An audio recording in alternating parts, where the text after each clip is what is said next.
So after reviewing the 2D animated films and the 3D animated films, I was trying to think what would be the next logical step for Disneycember, and everyone seemed to voice their opinion that they wanted to see the live action films. Well, the problem with that is, there's like a bajillion of them. I have 1 month to get through these, and it's just way too much. But at the same time, I was thinking to myself, these movies have left a big impact.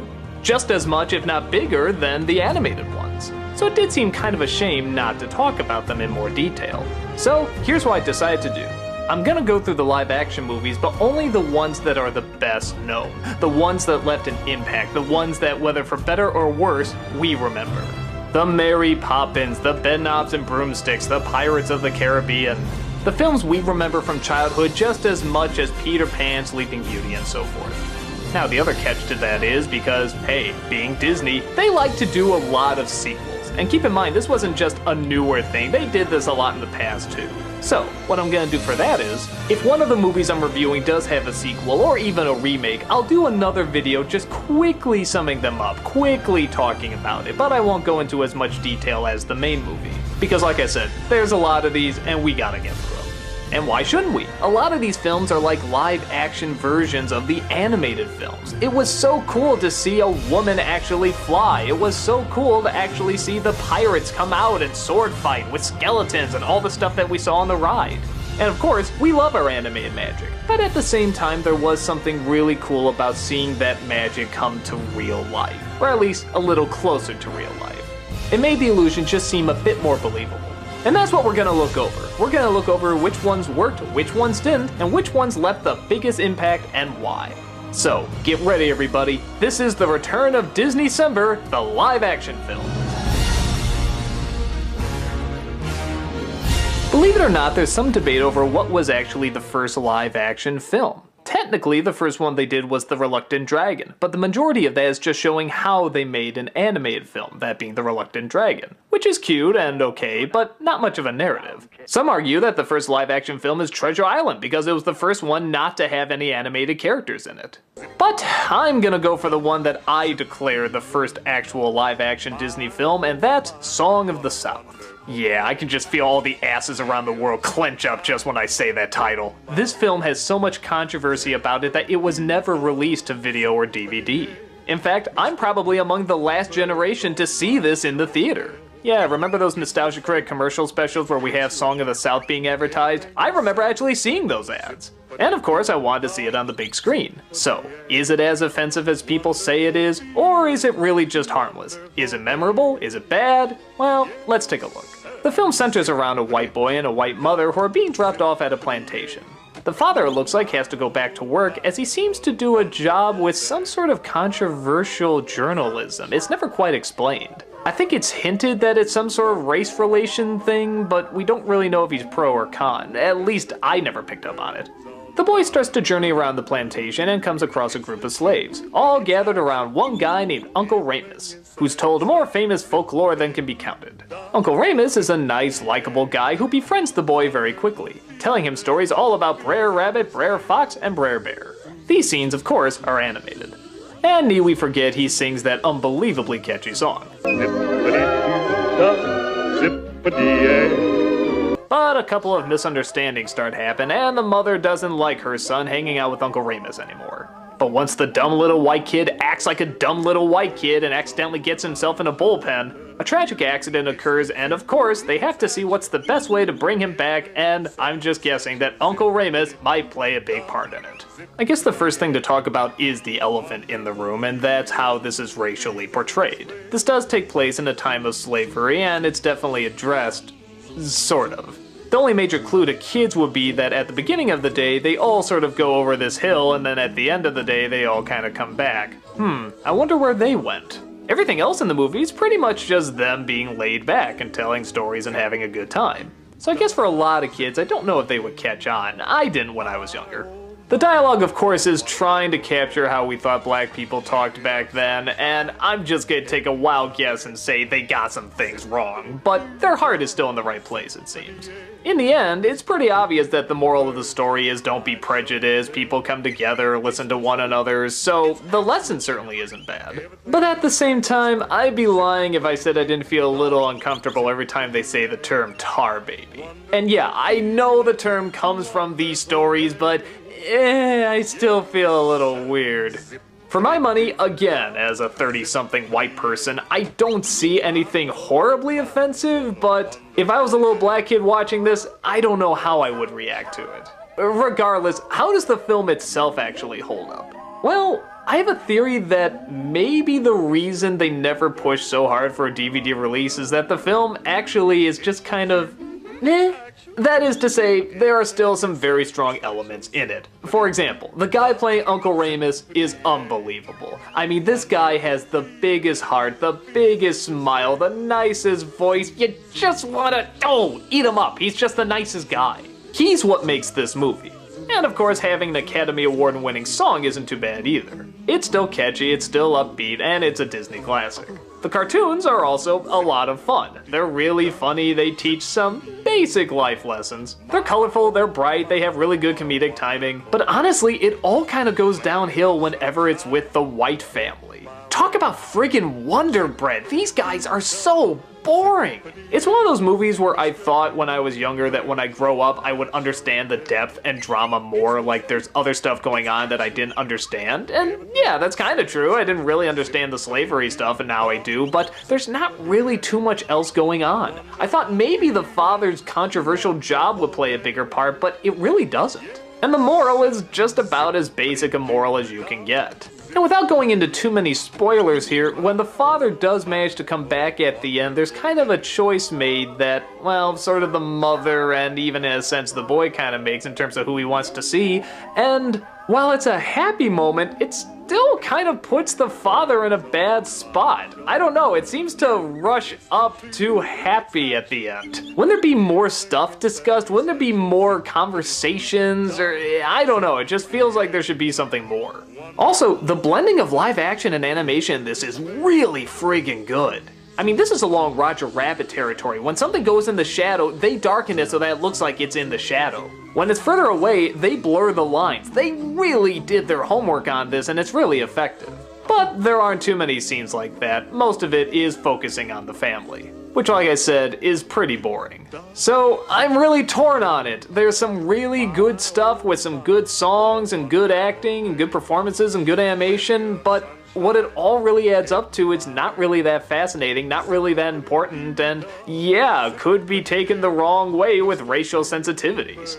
I don't think it's nearly as offensive as a lot of other stuff that's come out in the past, but again, I'm not sure what people's take on this could be. I guess it depends what you're looking for. If you're interested in some good, positive scenes, then yeah, you'll find them here and just have to sit through a bunch of boring moments too. But if you're looking for a complete film, something that can really take you back and forth through emotions and an incredible journey, this one probably won't do it as much. For me, I'm still glad I saw that great performance, I'm glad I heard that great song, and I'm glad I saw some very funny animation. Do I wish there could have been a lot more depth to it? Yeah, but I think for the one or two elements in it that are good, it is kind of worth talking about and worth looking over. I don't know, in my opinion, if they release it with one of those Leonard Maltin openings or Whoopi Goldberg openings where they talk about the racial insensitivities and how it wasn't right then, it's not right now, all that stuff, I still think they can release it. I mean, hell, if they made a Disney World ride out of it, I think they can release it on DVD. I think the few elements that are memorable are worth remembering. Take it for what it's worth, see if you can find a copy yourself, and draw your own zippity conclusion.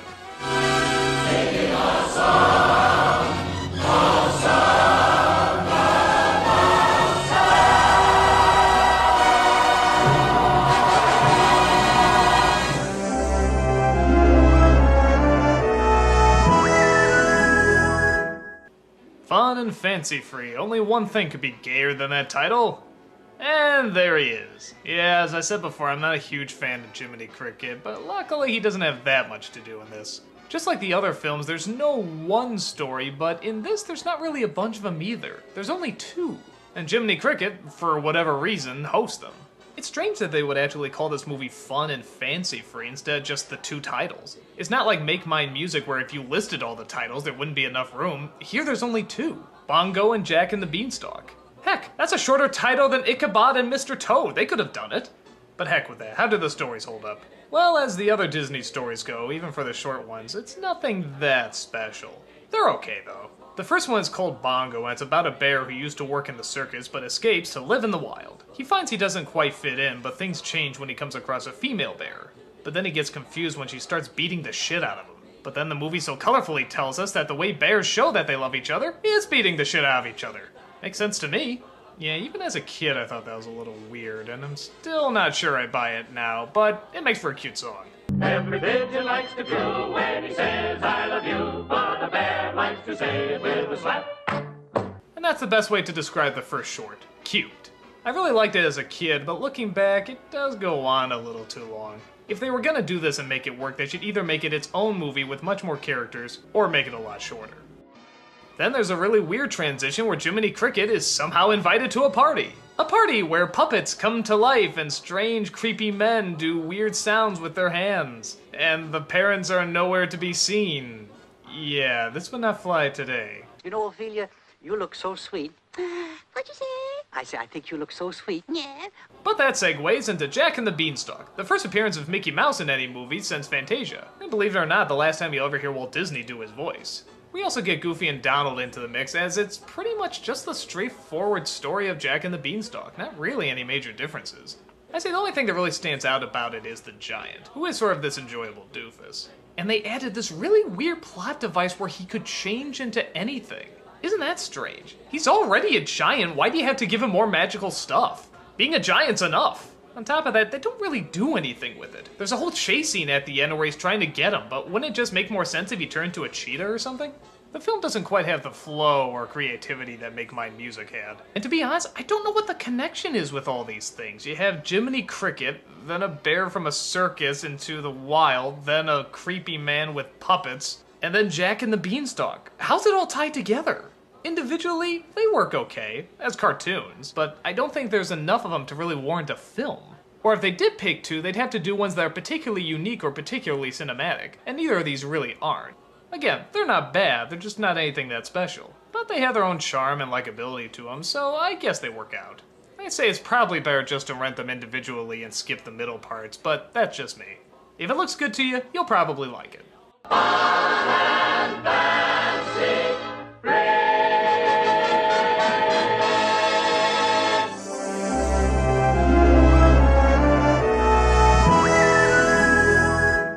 Now we have Melody Time, which is so similar to Make Mine Music that actually I'm sort of wondering why they didn't just call it Make Mine Music 2. I mean, it's almost identical. Different variations of songs, most of them modern, sung by modern singers, a little bit of poetry thrown in, and even some straightforward stories. It's pretty much the exact same thing. And just like Make Mine Music, this one works pretty good too. You do have your straightforward narrative, some of them more forgettable than others, but you also have your selections of straightforward music and even sometimes even straightforward poetry. The poem, as lovely as the tree segment, is especially nice. It's just the Disney animators drawing what they hear as the poem is read, with some nice soothing music thrown over it. It works pretty well. There's also a really cool section called Bumble Boogie, which reminds me a lot of the Pink Elephant sequence. It's just a bee flying around to a whacked out version of Flight of the Bumblebee as the music is literally trying to destroy him. It's really chaotic, at least to some fun imagery. The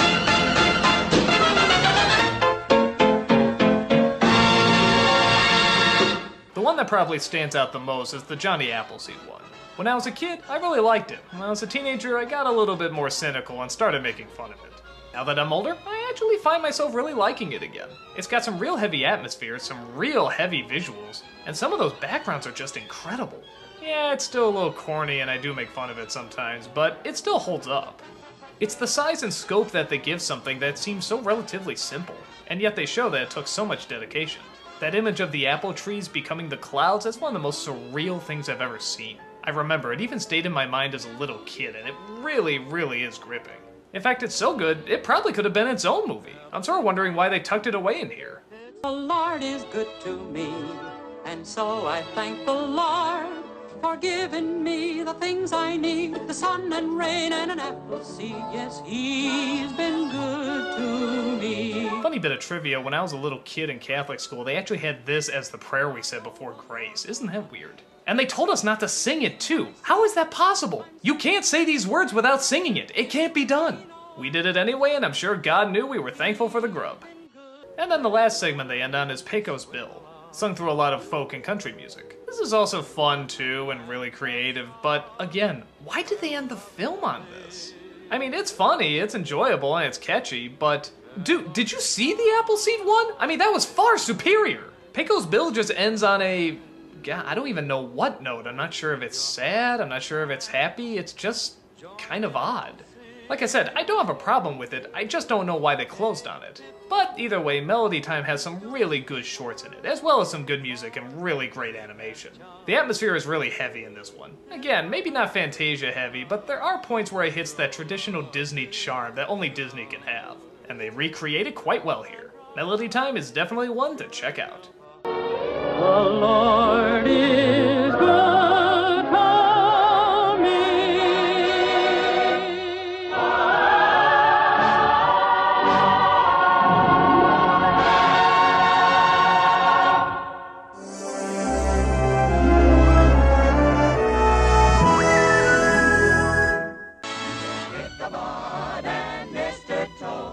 So we went from a bunch of shorts to just two, to a bunch of shorts to just two again. Only this time there was a feeling that the stories they picked were much more out of the norm. These weren't really fairy tale, they were sort of classic stories. Both had their funny upbeat moments, but both had this very underlining dark tone throughout the whole thing. Even the setting for the narrators is a little off. It's just this dark, dark library. You don't even see the narrator. It's just these books sort of floating in the stained glass window with a candle in it. When I was a kid, I loved it. As an adult, I still love it. But heck, let's talk about them individually. You got The Wind in the Willows, which, when you get down to it, is another very strange book. Not that animals are walking and talking, that's not the weird part. It's the fact that everybody else in the world is human. And not just that, they're to scale. The rat is literally the size of a rat. That just looks so odd. But the rest of the story seems to follow pretty closely to the book. You got Toad, who's an extremist with anything. Anything that's new, anything that's hot, he's all over it. Mania, as the Brits like to call it. And he suddenly gets obsessed with motor cars. So he makes a really stupid deal with a guy named Weepy who, I don't know, I'm sure is some sort of ethnic stereotype.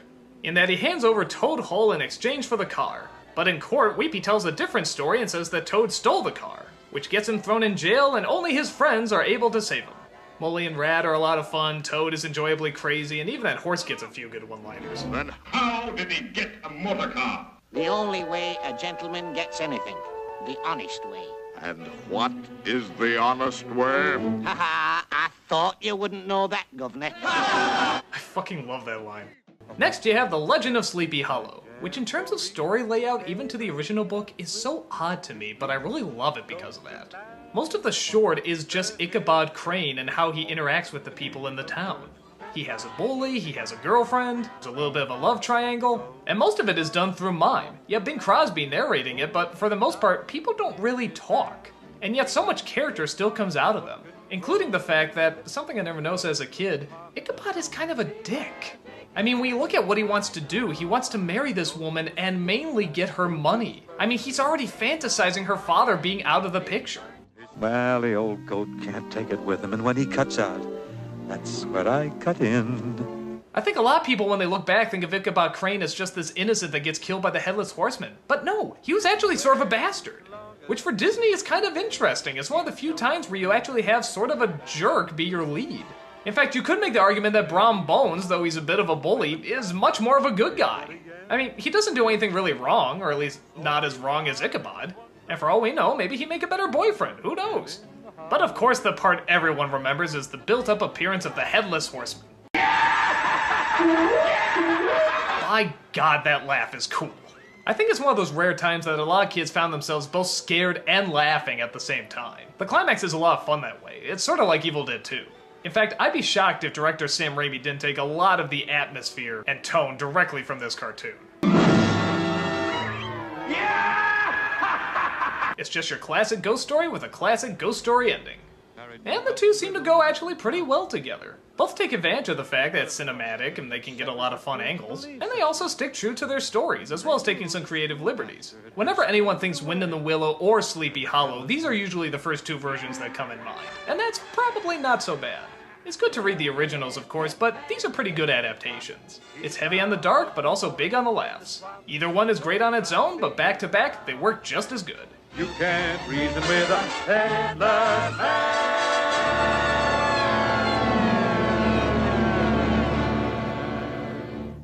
Man, I'm getting out of here.